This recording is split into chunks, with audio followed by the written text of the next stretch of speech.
Container پہ سوار ہو کے زبردستی ڈی چوک میں آ کر بیٹھ جاتا ہے اور وہ کہتا ہے کہ نہیں ایسے نہیں چلے گا.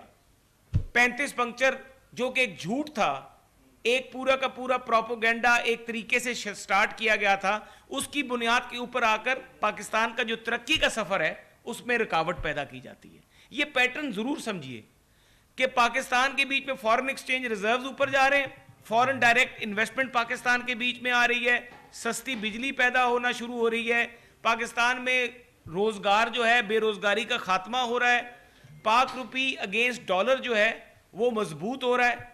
اگر یہ سب کچھ جب ہو رہا ہے اسی دوران کے بیچ میں پاکستان میں ایک دھرنے کرنے ایک شخصیت بانی پی ٹی آئی سڑکوں پہ نکلتا ہے اور ایک دم آ کے پارلیمنٹ پہ حملہ کرتا ہے اور کہتا ہے اوے آئی جی نہیں چھوڑوں گا, تمہیں نہیں چھوڑوں گا, تمہیں پھانسی دے دوں گا, اس افسر کو پھانسی دے دوں گا, تھانوں پر حملہ آور ہوتا ہے, پاکستان کے معصوم بچوں کو ورغلا کے ان کی جانیں لیتا ہے, پارلیمنٹ کے آگے قبریں کھودتا ہے, سر پہ کفن باندھتا ہے اور کہتا ہے کہ جی ہم تو یہاں پر آئے ہیں. جمہوریت پہ حملہ آور ہوتا ہے, پارلیمان پہ حملہ آور ہوتا ہے, پی ڈی وی پہ حملہ آور ہوتا ہے, سپریم کورٹ کے آگے شلواریں سکھائی جاتی ہیں. یہ سارا جو ایک پیٹرن تھا وہ دیکھیں اس وقت پاکستان کے بیچ میں جو پاکستان کا جو اکانومی کی جو گروتھ تھی وہ بالکل اس طرح ٹیک آف کر رہا تھا پاکستان, اس کو روکا جاتا ہے. روکنے کے بعد پھر ایک دم جاوید ہاشمی صاحب خود ہی آ کے کہتے ہیں کہ ججز ہمارے آ گئے ہیں. وہ کہتے ہیں کہ جی ججز آ گئے ہمارے, اب تو ہم عدالتوں میں سے فیصلے لیں گے, اور بالکل وہ ہوتا ہے. نظر آتا ہے کہ نواز شریف کو پاناما کیس کے بیچ میں اپنے ہی بیٹے سے تنخواہ نہ لینے کے معاملے پہ نائل کیا جاتا ہے, غیر آئینی فیصلہ آتا ہے اور نواز شریف کو نائل کر دیا جاتا ہے. نواز شریف کو نائل کرنے کے بعد وہی جو پاکستان کا جو ٹرسٹ پاکستان کے بیچ میں انویسٹرز کا تھا, جو پاکستان کے بیچ میں سرمایہ کاری ہو رہی تھی, جو پاکستان ٹیک آف کر رہا تھا, پاکستان کا جو روپیہ تھا ڈالر کے اگینسٹ مضبوط ہو رہا تھا, فارن ایکسچینج ریزروز بڑھ رہے تھے, وہ سارا عمل جو ہے وہ ایٹ ہالٹ آ جاتا ہے. اس کے بعد انتخابات ہوتے ہیں. آپ کو پتہ ہے انتخابات سے پہلے کس طریقے سے نواز شریف کو گرفتار کیا گیا, ان کو جیل میں بھیجا گیا, ان کی بیٹی کو جیل میں ڈالا گیا. یہ ایک پوری اسکیم تھی چیزوں کا, ایک آرڈر تھا. اور پھر کس طریقے سے ہماری اکثریت کو 2018 کے انتخابات کی اکثریت کو اقلیت میں بدلا جاتا ہے. ہمیں حکومتیں ہم بنا سکتے تھے, ہماری حکومتیں نہیں بننے دی جاتی, اور آتے ساتھ ہی سب سے پہلا حملہ سی پیک پہ ہوتا ہے. آپ سب سے پہلا حملہ کر رہے ہیں پاکستان کی اس پروجیکٹ کے اوپر جو پاکستان کی ترقی کا ضامن ہے, جس نے پاکستان میں 60 ارب ڈالر کے بعد کئی بلینز آف ڈالرز جو تھے پاکستان میں اٹریکٹ کرنے تھے, انڈسٹریل زون بننے تھے, پاکستان نے ترقی کرنی تھی, ایئرپورٹس بننے تھے, ریلوے ٹریکس چلنے تھے, پاکستان کے بیچ میں اور انویسٹرز اٹریکٹ ہونے تھے. آپ اس پروجیکٹ کے اوپر مراد سعید کے ذریعے حملہ آور ہو جاتے ہیں. مراد سعید کہتا ہے کہ جی جہاں پر چائنیز کمپنیز پاکستان میں انویسٹمنٹ کر رہی ہیں, Chinese state owned organisations Pakistan میں انویسٹمنٹ کر رہی ہیں پروجیکٹس میں, آپ ان کے اوپر حملہ آور ہوتے ہیں. ڈائریکٹلی کہتے ہیں کہ جی یہاں پہ کک بیکس لی گئی ہیں, کک بیکس لی گئی. اس کا مطلب ہے کہ آپ چائنیز گورنمنٹ کو ڈائریکٹلی آپ اٹیک کر رہے ہیں اور ڈسکریج کر رہے ہیں کہ پاکستان میں جو سی پیک چل رہا ہے اس کو روکا جائے. یہ بات یہاں پہ نہیں تھمتی, یہ بات آہستہ آہستہ آگے چلتی ہے, اور وہ تمام ممالک جو پاکستان کے بیچ میں سرمایہ کاری ماضی میں کرتے رہے, ان تمام ممالک کے ساتھ سٹیپ بائی سٹیپ آپ دیکھیں, یہ پیٹرن دیکھیں کہ ان کے ساتھ ہمارے جو تعلقات ہیں سفارتی تعلقات ان کو خراب کیا جاتا ہے. ہمارے سفارتی تعلقات سعودی عرب کے ساتھ خراب کیے جاتے ہیں, ہمارے سفارتی تعلقات اس کے بعد آپ دیکھیں مڈل ایسٹ کے ساتھ خراب کیے جاتے ہیں, ہمارے یورپ میں اور جو ویسٹرن کنٹریز ہیں ہمارے ان کے ساتھ سفارتی تعلقات ایک طریقے سے خراب کیے جاتے ہیں, اور پاکستان کو آئسولیشن میں لے کے جایا جاتا ہے. ساتھ ہی ایک پلاننگ سے جو ان کے پاس ارسطو تھے, جن کی بنیاد پہ یہ اسد عمر صاحب اور کہتے تھے میرے پاس معاشی ایکسپرٹس کی ٹیم ہے, وہ معاشی ایکسپرٹس کی ٹیم کیا کہتی ہے کہ آئی ایم ایف کے پاس نہیں جاؤں گا, خودکشی کر لوں گا. جان بوجھ کے پاکستان کا آئی ایم ایف کا پروگرام 1-1.5 سال ڈیلے کیا جاتا ہے, جو کہ میں سمجھتا ہوں کہ سب سے بڑا کرائم تھا. وہ 1-1.5 سال میں جو بیک لاگ تھا پیمنٹس کا, بیلنس آف پیمنٹس کا, وہ بیک لاگ اتنا انہانس ہو جاتا ہے کہ اس کے بعد آپ یہ دیکھیے کہ پاکستان کے بیچ میں جو ہمارا وہ گیپ تھا وہ ہم کور ہی نہیں کر سکتے تھے, اور وہ جو گیپ آج تک وہ جو ڈیلے کیا جاتا ہے آئی ایم ایف کے ساتھ پیکج کو نیگوشیٹ کرنے سے 1 سال پورا, جو ان کی 3 تو وزیر خزانہ یہ تبدیل کرتے ہیں, اور تینوں وزیر خزانہ تبدیل کرنے کے بعد بھی پاکستان کی معیشت کا بیڑا غرق ہوتا ہے. اور ساتھ ساتھ دیکھیں کہ پاکستان میں ایک بھی منصوبہ، ایک بھی ترقیاتی منصوبہ، ہاں لنگر خانے کھولے جاتے ہیں، قوم کو محنت کرنے سے ہٹا کے مانگنے پر اور مفت کھانے کی ترغیب دی جاتی ہے۔ لنگر خانے ہم سب چلاتے ہیں اور بڑے شوق سے چلاتے ہیں اور بتاتے بھی نہیں ہیں، ذکر بھی نہیں کرتے، خاموشی سے کرتے ہیں، اللہ کی رضا کے لیے، بندوں کو دکھانے کے لیے نہیں، لیکن قوم کو محنت سے ہٹا کے اس کام پر لگایا جاتا ہے۔ اور 3.5 سال اس ملک میں بزدار، گوگی، بشرا بیگم کی جو حکومت پنجاب میں رہتی ہے، اس میں کمال کرپشن کے ریکارڈ قائم ہوتے ہیں۔ معاشی لیول کے اوپر، وفاقی سطح کے اوپر ملک میں کوئی بہتری نہیں آتی۔ ڈالر جو ہے پاک روپیز کے اگینسٹ شوٹ کرتا ہے، فورن ایکسچینج ریزرو نیچے آتے ہیں، فورن ڈائریکٹ انویسٹمنٹ ختم ہو جاتی ہے، پاکستان آئسولیشن میں چلا جاتا ہے اور پاکستان ڈیفالٹ کے قریب پہنچ جاتا ہے۔ اسی اسنا میں ایک آئینی عمل شروع کیا جاتا ہے اور اس کو آئینی عمل کے ذریعے ہٹایا جاتا ہے عمران خان کو، بانی پی ٹی آئی کو، اور جب اس کو ہٹایا جاتا ہے تو ایک دم سائفر لہرا کے، ایک جھوٹا سائفر آج جن کے پاؤں میں پڑا ہوا ہے، اسی امریکہ جہاں پہ کانگریس میں اور جہاں پہ بیٹھ کے پوری لابیسٹ فرمز ہائر کی ہوئی اور اپنا مقدمہ لڑا جا رہا ہے، ہاؤس آف لارڈز میں جو اسرائیل کے جو ساتھی ہیں وہ ان کے میزبان ہیں، جو وہ لابیز ہیں جو پاکستان کی اینٹی پاکستان رہی ہیں، آج وہ عمران خان کا مقدمہ اس لیے لڑ رہی ہیں کیونکہ جو نقصان بانی پی ٹی آئی پاکستان کو پہنچا سکتا ہے، پاکستان کی دشمن قوتیں بھی پاکستان کو نہیں پہنچا سکی۔ سب سے پہلے پاکستان کی جمہوریت پہ حملہ ہوتا ہے۔ دیکھیں آپ 2013-14 میں جب دھرنا مان ہوتا ہے، پارلیمان کو، جمہوری نظام کو، آئین کو، دستور کو کمزور کیا جاتا ہے۔ اس کے بعد پاکستان کی آپ یہ دیکھیں کہ پاکستان کے الیکشن کا جو پروسیس ہے اس کے اوپر حملہ ہوتا ہے۔ اس کے بعد پھر ہمارے حکومت قائم ہوتی ہے تو ججز آپ کے سامنے ہیں، شوکت صدیقی کیا کہتے تھے، کیا مقدمات چلے، کس طریقے سے وہ بولے، ان کو کس طرح فارغ کیا گیا، نوکری سے فارغ کر دیا گیا، ساری چیزیں آپ کے سامنے۔ اور اس کے بعد جب الیکشنز 2022 میں جب یہ عدم اعتماد آتی ہے تو عدم اعتماد میں ایک آئینی عمل جو ہے، جو ایک کانسٹیٹیوشنل پروسیس ہے، اس کو ڈیریل کر کے اسمبلی توڑی جاتی ہے، اور ساتھ ہی اپنا آرٹیفیشل انٹیلیجنس کا جو فٹ پرنٹ ہوتا ہے جس پہ billions and billions of rupees, کیونکہ جب بانی پی ٹی آئی کو ہٹایا گیا اس وقت انہوں نے ایک ہی کام کیا، چیئرمین پی ٹی آئی سابقہ نے، اس نے کیا کیا، اس نے 4-5 بلین روپے یونین کونسل کی سطح تک سرکاری وسائل میں سے پیسے لے کے، اس وقت کی حکومت پنجاب سے اور حکومت کے پی کے سے وہ پیسے یونین کونسل کی سطح کے اوپر جا کے اپنے کارکنوں کو، ورکروں کو دیے اور کہا کہ آپ ایک منفی پروپیگنڈا لانچ کریں، آپ نے ہمارا جو بھی چیز ہے سوشل میڈیا پلیٹ فارم پہ شیئر کرنی ہے 10 دفعہ، فیک آئی ڈیز بنوا کے ایک پورا پلاننگ کے ساتھ آرٹیفیشل انٹیلیجنس میں ایک فٹ پرنٹ کریٹ کر کے ہمارے نوجوانوں کو جو پاکستان کو ترقی یافتہ دیکھنا چاہتے ہیں، جب ہمارا دیکھیں ہم آج پاکستان کا مقدمہ لڑ رہے ہیں، ہم اپنی ذات کی بات نہیں کر رہے۔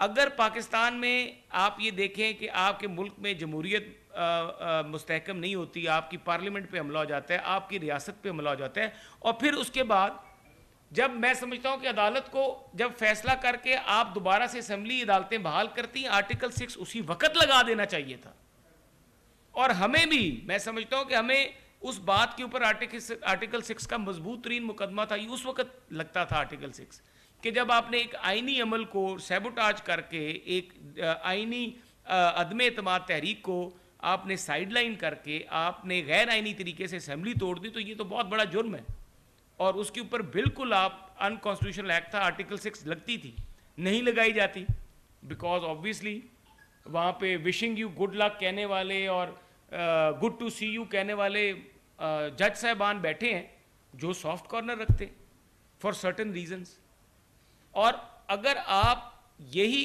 ایک عام ملزم پاکستان کی عدالت میں پیش ہو جس نے 9 مئی کیا ہو، جس نے اسمبلی توڑی ہو، جس نے آئین کو معطل کیا ہو، آپ اس کو اس طریقے سے عدالت میں ویلکم کریں گے، مرسیڈیز میں بٹھا کے عدالت میں پچھلے دروازے سے اس کو وی آئی پی پروٹوکول سے لایا جائے گا اور اس کو پروٹوکول دیا جائے گا اور کہا جائے گا گڈ ٹو سی یو۔ مجھے بتائیں نا، پاکستان میں یہاں پر کوئی چھوٹا سا جرم بھی کر جائے تو اس کو جج صاحب نے کبھی کہا گڈ ٹو سی یو یا وش یو بیسٹ آف لک؟ یہ چیزیں پاکستان کو، پاکستان کے اداروں کو انہوں نے کمزور کیا، مضبوط نہیں کیا۔ اس کے بعد آپ کے ملک میں 9 مئی کا واقعہ ہوتا ہے۔ یہ پیٹرن دیکھیں کہ آخر میں پاکستان کا جو سب سے تحفظ کرنے والا وہ ادارہ جو پاکستان کی بارڈرز کی حفاظت کرتا ہے، پاکستان کے سپا سالار کے اوپر الزام لگایا جاتا ہے کہ جی مجھے زہر دینے کی کوشش کی جا رہی ہے. جب جا کے جیل کے حالات دکھائے جاتے ہیں تو وہ تو رائل سویٹ میں ٹھہر رہے ہیں. جو انتظامات اور جو سہولیات وہاں پر مصروف کو میسر ہیں وہ سہولیات تو 5 اسٹار ہوٹل والی ہیں. وہاں پہ بہترین کھانے کھائے جا رہے ہیں, مرغ اور بٹیرے کھائے جا رہے ہیں, اور یہ باہر علامتی بھوک ہڑتال کر کے قوم کے نوجوان بچوں کو بیوقوف بنایا جا رہا ہے. یہ جو پیٹرن ہے, اور اس کے بعد پھر ایک پورے طریقے ساتھ کیا کرو جی, فوج کے خلاف ایک ڈیجیٹل ٹیررزم کرو. ڈیجیٹل ٹیررزم کے ذریعے پاکستان میں کہیں پہ بھی کوئی دہشت گردی ہوتی ہے اس دہشت گردی کو سپورٹ کرو. اپنے میڈیا پلیٹ فارمز کے ذریعے باہر بیٹھے ہوئے لوگوں کے ذریعے جو سہولت کار باہر بیٹھے ہوئے جو ان کو یہ پیسے دے رہے ہیں, جو ان کا آرٹیفیشل انٹیلیجنس کا فٹ پرنٹ ہے, اس کے ذریعے پاکستان کی فوج پہ حملہ, پاکستان کی سلامتی پہ حملہ, پاکستان کی ریاست پہ حملہ, پاکستان کے سپا سالار پہ حملہ, ان کے کردار پہ حملہ, ان کی فیملی کے بارے میں باتیں. پھر پاکستان کی باقی جو اب حد ہے کہ جو عظما بخاری والا کل پرسوں کام کیا, شرم سے ڈوب مرنے کا مقام ہے. آپ سب کے جو تحریک انصاف میں بھی لوگ بیٹھے ان کے گھر میں بھی مائیں بہنیں ہیں. اتنی گھٹیا حرکت. جب اس حد تک ایک آپ ڈیجیٹل ٹیررزم کے ذریعے اس حد تک گر جائیں کوئی بھی سیاسی جماعت, تو میرے خیال سے وہ سیاسی جماعت جو ہے سیاسی جماعت کہلانے کے لائق نہیں ہے. وہ سیاسی جماعت جہاں پر آپ کہتے ہوں کہ آج آپ 9 مئی کے جو ملزمان ہیں, ان 9 مئی کے ملزمان جو ہیں ان کو اگر آج چھوڑا گیا تو پاکستان کی ریاست محفوظ نہیں رہے گی. اور بالکل امپارشل ہو کے, ان بائسڈ ہو کے, اکراس دا بورڈ, یہ پہ میں تو بلکہ یہ کہوں گا یہ کوئی طریقہ کار نہیں ہے کہ جو پریس کانفرنس کرے اس کو چھوڑ دو, جو پریس کانفرنس نہ کرے اس کو 9 مئی نہیں, سب کو کریں. جس نے 9 مئی کیا ہے, جس نے کیا ہے, کیونکہ یہ جو سوال ہے یہ پاکستان کی ریاست کا سوال ہے, پاکستان کی خوشحالی کا اور مستقبل کا سوال ہے.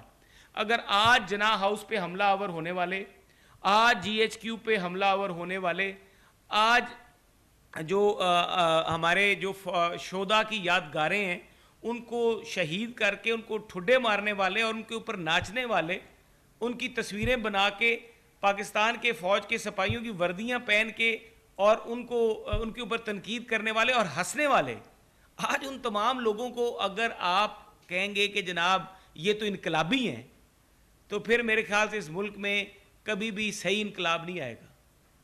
انقلاب اگر لانا تھا تو پاکستان میں معیشت کو بحالی کے لیے انقلاب لاتے. انقلاب لانا تھا تو پاکستان میں نوجوانوں میں اخلاقیات کو مضبوط کرنے کا انقلاب لاتے. انقلاب لانا تھا تو پاکستان کے بیچ میں جمہوریت کو مستحکم کرنے کا انقلاب لاتے. 15 کلو ہیروئن رانا ثناء اللہ پہ ڈال کے انقلاب نہیں آتے اس ملک میں.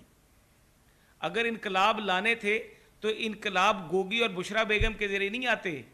انقلاب لارڈ ڈینیل سے میزبانی کرا کے لنڈن میں ہاؤس آف لارڈز میں اور پھر یہاں پر اسلام کا درس دینے کے اور اسلام پر لیکچر دینے سے انقلاب نہیں آتے.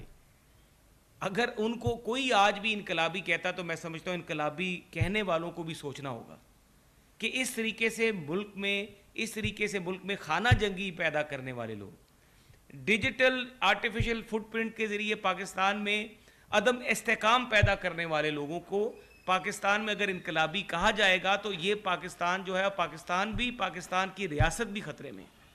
تو میں اسی بات پہ یہ اپنی بات اختتام کی طرف لے کے جاؤں گا کہ 9 مئی ہو یا 9 مئی کے بعد کے سانحہ ہوں یا اس سے پہلے جتنے بھی واقعات ہوئے جس کے بیچ میں ایسے عناصر پائے گئے ہیں جنہوں نے پاکستان کی سلامتی پہ حملہ کیا ہے, ان سے بالکل رعایت نہیں ہونی چاہیے.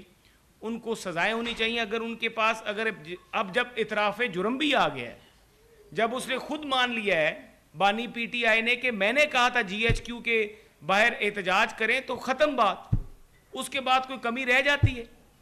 جب زوم میٹنگز کے ذریعے, جب پوری ایک پلاننگ کے ذریعے پورے نقشے بنا کے بتایا جاتا ہے, سپاٹس آئیڈینٹیفائی کیے جاتے ہیں کہ ان جگہوں پر آپ نے جا کر حملہ آور ہونا ہے, تو اس کے بعد کوئی بات رہ جاتی ہے, کوئی گنجائش رہ جاتی ہے کہ چھوڑا جائے, ان کو انقلابی کہا جائے؟ جب اعتراف جرم آ گیا, اعتراف جرم کے بعد بانی PTI کے بعد میرا نہیں خیال کہ کوئی گنجائش رہ جاتی ہے قانون میں, آئین میں, دستور میں. اور ایسے لوگوں کو اگر گڈ ٹو سی یو کہا جائے تو میں سمجھتا ہوں کہ وہ لوگ جو ایک مجرم کو جو اعتراف جرم کر رہا ہے اس کو انقلابی کہیں, اس کو گڈ ٹو سی یو کہیں, اس کو وشنگ یو بیسٹ آف لک کہیں, وہ خود مجرم ہے. ان کے لیے کوئی گنجائش نہیں ہونی چاہیے. اور میں سمجھتا ہوں کہ پاکستان کی تمام سیاسی قوتوں کو یہ وقت ہے کہ وہ پیٹرن جو پاکستان میں محترمہ بے نظیر بھٹو کی شہادت کے بعد سے لے کے آج تک جاری ہے, اس پیٹرن کو سمجھنے کی ضرورت ہوگی. اگر کوئی کمیشن بنانا ہے تو 2013 بھی بیچ میں ڈالیں, کمیشن بنانا ہے تو 2013 کے دھرنے بھی بیچ میں ڈالیں, کمیشن بنانا ہے دھرنا 1 دھرنا 2 کو کروانے والے لوگوں کو بھی بیچ میں ڈالیں اور سب کا پھر کمیشن بنائیں. سب دودھ کا دودھ جو ہے وہ سامنے آ جائے گا کہ اصل میں ذمہ دار لوگ کون ہیں, جس بندے کی جس جماعت کی پرورش کس طرح سے کی گئی. آج اس بات پہ بھی کمیشن بنانا چاہیے کہ فورن فنڈنگ کیوں کسی پاکستان کی اور سیاسی جماعت کو اس طرح سے فورن فنڈنگ نہیں ہوتی جس طرح ایک مخصوص سیاسی جماعت تحریک انصاف کو ہوتی ہے. وہ جماعت جو کہ فورن فنڈڈ ہے, جس کو آپ دیکھ رہے ہیں پاکستان کی جو پاکستان کی دشمن جو خیالات رکھنے والی قوتیں ہیں, جو شخصیات ہیں, جو اسلام کے نظریے کے خلاف ہیں, وہ ایک سیاسی جماعت کو اگر مکمل سپورٹ کر رہے ہیں تو ہمیں سوچنا ہوگا یہ لمحہ فکری ہے. اور آج اگر اعتراف جرم کے بعد بھی اگر آج ان لوگوں کو چھوڑ دیا جائے گا تو میں سمجھتا ہوں یہ ملک اور قوم کے ساتھ بہت بڑی سزائیں ہوں گی, بہت بڑی زیادتی ہوگی. بہت شکریہ. فرما دیجیے گا کہ پی ٹی آئی کو بین کرنے کے حوالے سے حکومت نے پریس کانفرنس دی. مسلم لیگ نون کے رہنما بیرسٹر محسن شاہ نواز رانجھا لاہور میں نیوز کانفرنس کر رہے ہیں. خبروں کا سلسلہ آگے بڑھائیں گے اور آپ کو بتائیں کہ آزاد کشمیر میں مستحق بیوہ خواتین کے لیے گھروں کی تعمیر کا پہلا مرحلہ مکمل کر لیا گیا ہے. تفصیل بتائیں گے عدیل احمد خان. میں کشمیر عارفان ریلیف ٹرسٹ کے زیر اہتمام مستحق بیواؤں کو گھروں کی چابیوں کی حوالگی کی تقریب سے خطاب کے دوران chief justice Azad Jammu Kashmir high court justice Sadaqat Hussain راجہ نے کہا کہ ملک سے طبقاتی نظام کا خاتمہ کر کے تعلیم, صحت اور بنیادی سہولتیں ہر خاص و عام کو یکساں بنیادوں پر فراہم ہونی چاہیے. انہوں نے دکھی, بے سہارا اور مستحق افراد کی فلاح و بہبود کے لیے فلاحی تنظیم کشمیر عارفان ریلیف ٹرسٹ کی کاوشوں کو بے حد سراہا. تقریب سے آزاد کشمیر کے سابق وزراء اعظم راجہ فاروق حیدر خان اور سردار عتیق احمد خان سمیت دیگر افراد نے خطاب کے دوران کہا کہ محتاجوں, غریبوں, یتیموں اور ضرورت مندوں کی معاونت, حاجت روائی اور دلجوئی دین اسلام کا بنیادی درس اور رب کو راضی کرنے کا نسخہ ہے. اس موقع پر مظفر آباد ڈویژن کے تینوں اضلاع نیلم, مظفر آباد اور جہلم ویلی میں تعمیر کیے گئے 30 گھروں کی چابیاں مستحق بیوہ خواتین کے حوالے کر دی گئیں. یہ خاص پروجیکٹ ہے بیوگان کے لیے. وہ عورتیں ہماری مائیں بہنیں بیٹی ہیں جن کے سر کے اوپر سایہ اٹھ جاتا ہے, اپنے گھر والوں کا سر کا سایہ اٹھ جاتا ہے, اس دنیا سے چلے جاتے ہیں. ان کے اوپر کیا مشکلات آتی ہیں یہ عام بندہ نہیں سمجھ سکتا. تو ان بیوگان کے لیے گھر تعمیر کر کے دینا, 2 bed room, ورانڈا, kitchen, bath room کے اوپر ایک گھر کی لاگت 28 سے لے کر 30 لاکھ روپے کی لاگت کا ایک گھر بن رہا ہے. چیئرمین کورٹ نے ذرائع ابلاغ کو بتایا کہ میرپور میں 500 بیڈ کے رفاعی اسپتال کی تعمیر کا آغاز ہو چکا ہے, جبکہ کوٹلی میں آزاد کشمیر کا سب سے پہلا اور جدید سہولیات سے آراستہ برن سینٹر تعمیر کے آخری مراحل میں ہے, جہاں مستحق افراد کا بالکل مفت علاج ہو سکے گا. عدیل احمد خان, پاکستان ٹیلی ویژن نیوز, مظفر آباد, آزاد کشمیر.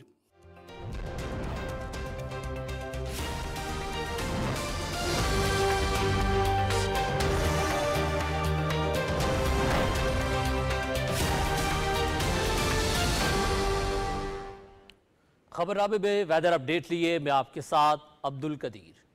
ناظرین, لاہور شہر میں آج صبح سے ٹھنڈی ہوائیں چل رہی ہیں جس سے موسم میں بہتری آئی ہے, جبکہ پنجاب میں مانسون بارشوں کا 5واں سپیل کل سے شروع ہو رہا ہے جو 31 جولائی تک جاری رہے گا. موسم کے حوالے سے مزید تفصیلات جانتے ہیں نمائندہ پی ٹی وی نیوز معظم الدین سے. جی معظم, آگاہ کیجیے گا.